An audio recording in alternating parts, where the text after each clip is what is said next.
a place to encourage neo-spiritualists to laugh, love, and learn while we virtually walk through topics of the spiritual, magical, natural, and the occultic worlds. I am your host, Evina. Welcome to the MeMyddleton Show. Welcome to the MeMyddleton Show's very first podcast. I am so happy and very excited to finally bring this show to life. The objectives of this first episode is to, number one, introduce myself and give you a little background about me. Number two, to give you the purpose and the goals of the MeMyddleton Show. And number three, begin a discussion about a very important topic, fear. You ready? Let go. I began my spiritual and religious journey officially 15 years ago. I studied everything with practical applications in subjects like various religions, various magical paths, naturopathic sciences, and the occult. I have been through and have seen some things. Those things developed some knots on my head. Lessons well learned. Knots that I am grateful for. And throughout these episodes, I will share with you those knots and hope that they help you to not get these unnecessary knots and, believe it or not, develop your own very special knots for yourself. I will also share some of the specific subjects and paths I've endured throughout the MeMyddleton Show's journey. Speaking of the MeMyddleton Show, I bet you're wondering, what in the world is a MeMyddleton? And what does that have to do with spirituality, magic, nature, or the occult? Allow me to explain. Are you that person, or have you ever met that person that carries a last name that seems to illustrate coming from a prestigious background? Maybe really smart, came from a well-to-do or rich family, maybe studies well and use a lot of big words and enunciate and pronounce all of the syllables in each word. If you've ever watched the 2012 movie starring rappers Snoop Dogg and Wiz Khalifa titled Mac and Devin Go to High School, you may understand a little better. If you haven't watched it, give it a try. Warning. It's a weedhead movie. Disclaimer, I am not promoting smoking weed or getting high or doing drugs or anything like that. I am just saying, if you want to watch senseless fun, or at the very least, get an understanding of a person with a high-class sounding name around hood-like environment, that movie has it. In the movie, Wiz Khalifa plays a character named Devin Overstreet. And Devin Overstreet was at the top of his class. In fact, he was valedictorian. Well, you guys, I was never valedictorian or even salutatorian or even in the top percentage of my class. At all. But I did and still do love education. I like reading and sharing different things I've learned and that I'm interested in. And as you can see, so far, I talk like I've read a book before. I was born in Atlanta, Georgia, so I'm from the South. And yes, I have had people tell me that I'm not from Atlanta because people from Atlanta don't say Atlanta. Then I get very annoyed, and this country twang start coming out of me. Then I gotta say stuff like, I'm from ATL, born and bred, Grady baby, from 4th Floyd, down to Jonesboro Road, across from Carver High, and in that EP from that been here where we been real, we stay trill, you feel me? And then their eyes grow bigger and bigger throughout my little spiel, as I'm sure yours did too, just now, wondering, where did that vernacular come from? Well, shawty, I told you I'm from ATL. And yes, both dialects are genuinely and naturally my natural dialects. It's not one or the other. I got both of them. And no, I don't know how to talk a color. So don't start with the whole talking white conversation until you can demonstrate talking red, talking turquoise, or talking periwinkle.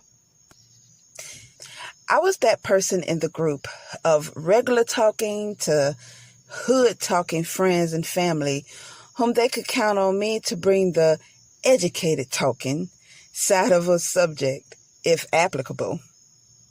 My nickname amongst my family was Mimi, until one day in 2005, my cousin's husband affectionately gave me the street name MeMyddleton.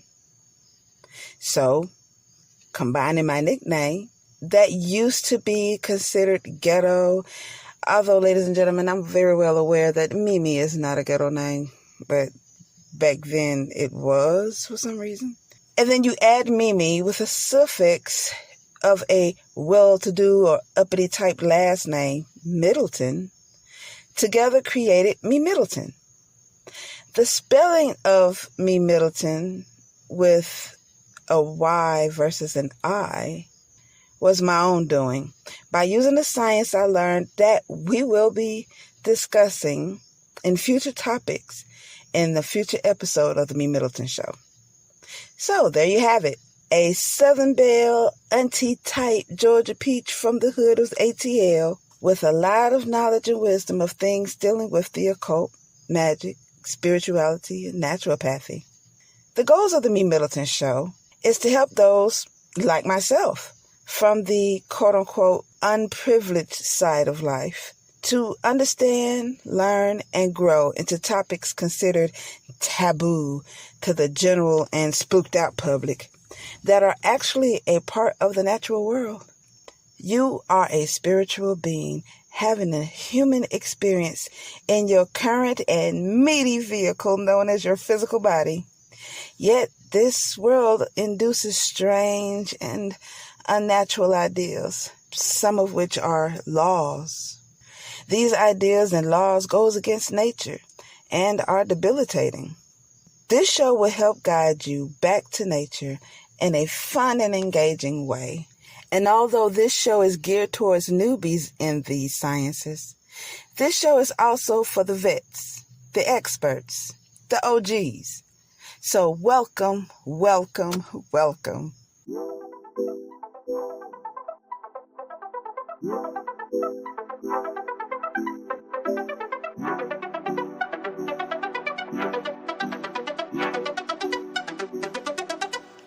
What would you like to see coming from the MeMyddleton Show? You have any suggestions?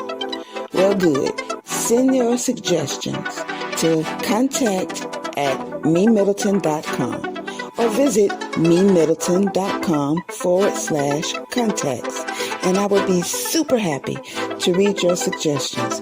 I'm very open, so send them on over.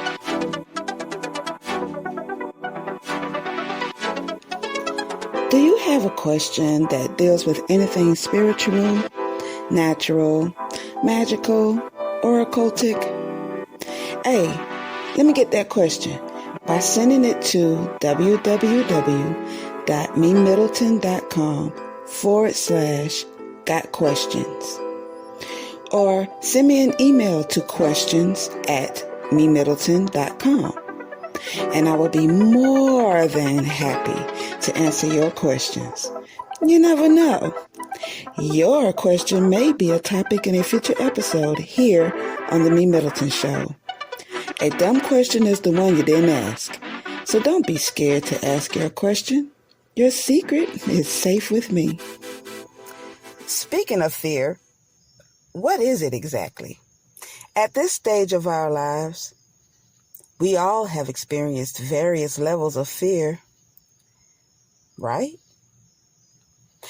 If fear is something completely foreign to you, I would love to hear from you. I would like to ask you questions around why and how you never experienced fear. You will be a very unique individual to interview, I tell you what. But for those of us who have experienced dread, alarm, panic, fright, horror, anxiety, dismay, despair, unease, or any other synonym of fear, what were some of the things you're afraid of? Most folks are afraid of loss.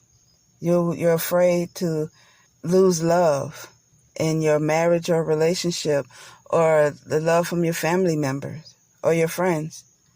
Fear of loss of money. That is scary. Losing your money, especially if you worked really hard to save up your money and then you lose it all. My God. Or how about the loss of benefits? Woo. Let's not talk about losing benefits. Like you lose your job, but then all of a sudden you lose your benefits. Oh, you can't go to the doctor. None of that. Speaking of the doctor, loss of health. You go blind, or you lose a limb, or you can't walk anymore, or you go crazy. You have developed a mental illness like this dementia. You develop a disease like cancer, or maybe loss of friendship. Even if the friendship should be lost, like it's a toxic relationship, people are afraid to lose their friendship. They want to hold on to it. Or if the friend think you the toxic one and they trying to leave you and you just can't deal with, no, please don't leave me. We're friends. We've been friends for X amount of decades.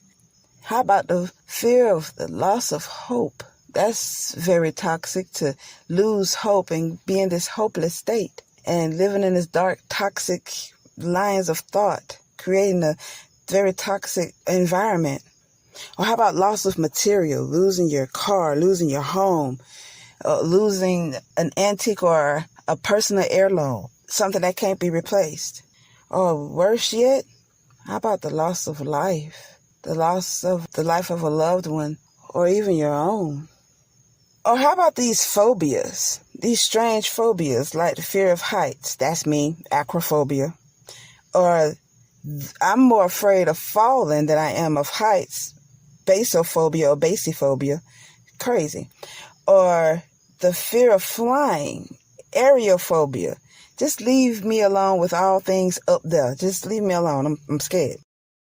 Or some of us who have arachnophobia or fear of spiders. Ever heard of fear of thunder and lightning? Astrophobia? Some of us are dreadfully afraid of being alone, or autophobia. I'm not talking about just don't like being alone. I'm talking about to a point that you need to see a doctor about it. Or here's me, claustrophobia. Being in a confined or crowded space, I will lose my mind. Put me in a crowded space is not a good thing. Or here's one. Who's afraid of chickens? Electorophobia. I think I'm pronouncing that right. Never heard of such a thing, but that seems to be a thing. With all these phobias and many more, my only suggestion to you is to treat your specific phobia by visiting a psychotherapist to perform a form of psychotherapy. They call it exposure therapy, or whatever kind of therapy or medication that you need to get. Look at him. I am not a psychotherapist or any other kind of psychologist or anything like that in that arena, so I cannot help you. But if you have a phobia, that's something serious. That's a medical thing, and you need to seek help. Please go seek it. Like myself, I might need to go seek some help about all things up there, flying, heights, falling, can't deal. Still, outside of those types of fears, what is fear? Ever heard of some of the acronyms for fear? Do you think those acronyms define fear? Here's what I mean. Like false evidence appearing real, or false expectations appearing real, or forget everything and run. That's a fun one. There are many who live by those acronyms, you know. But what is the true definition of the word fear? Well, I looked it up online, and dictionary.com says in a blog titled Synonym Study for Fear, it reads, fear, alarm, dread, all imply a painful emotion experienced when one is confronted by a threatening danger. It names a feeling of fright or panic. Okay, so now we got the definition down. Why does this thing called fear exist? One may look at fear as something debilitating, stunting your progresses in your personal life or professional life. Some may even find this thing called fear useless, pointless, unnecessary. So why do we have fear? Why is fear a thing? Why is fear a thing that exists in this realm? Like, who needs fear, right? Why have something that potentially causes health issues? Don't be that one that fears developing mental or physical health issues, Lord. Wanting to prevent health issues with your fear of being unhealthy is just tearing you up. Is there a legit reason to have fear? Is there? Is there really a reason to have this thing fear exist in our world? Yes. Yes, there is. There is a legit reason for the existence of fear. There are a couple of reasons why fear exists, actually. One reason I like to point out why fear exists is to be able to know and appreciate curiosity, trust, courage, and calmness. Because fear makes you repel or battle against whatever you're scared of. The opposition draws you towards that thing. How can we know courage, curiosity, calmness, and trust if we don't know dread, disregard, anxiety, and fear? Another reason why fear exists is for the purpose of inducing motivated action. Sometimes that action might be avoidance, dipping and dodging those bullets we're afraid of. But sometimes it's preparation for new levels of concentration. Here's what I mean. Let's say you lost your job. And for many during this coronavirus pandemic, that is a reality. Well, next thing to happen usually is fear and worry. Worrying about food, bills, eviction, health benefits, etc. The next course of action is not to wallow in fear. No, we ain't doing that. But to map out your next move would be the next step. You got to prepare for the next steps. You got to concentrate on finding another source of income, another job, or develop your business. You got to start ride sharing to get that money. Feed yourself and your family. Or finding some other job that's low paying, but at least you get to eat. Another fear-turned-prep example is starting a business. Fear is usually an emotion that comes with starting a business. You're afraid it'll fail, you'll lose money, no one will do business with you, you won't get a ton of customers, blase, blah, blah, blah.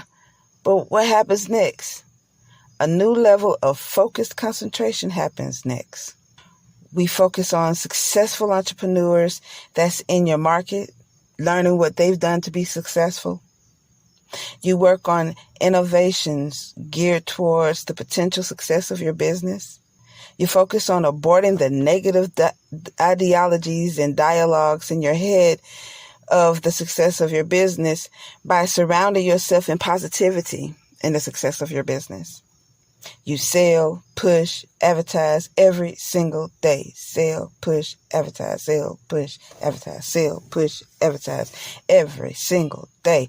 Concentrating solely on the success of your business every single day. Why? You're motivated by the fear of being someone's employee and living that life again. You fear not being able to eat and feed your family. You were motivated.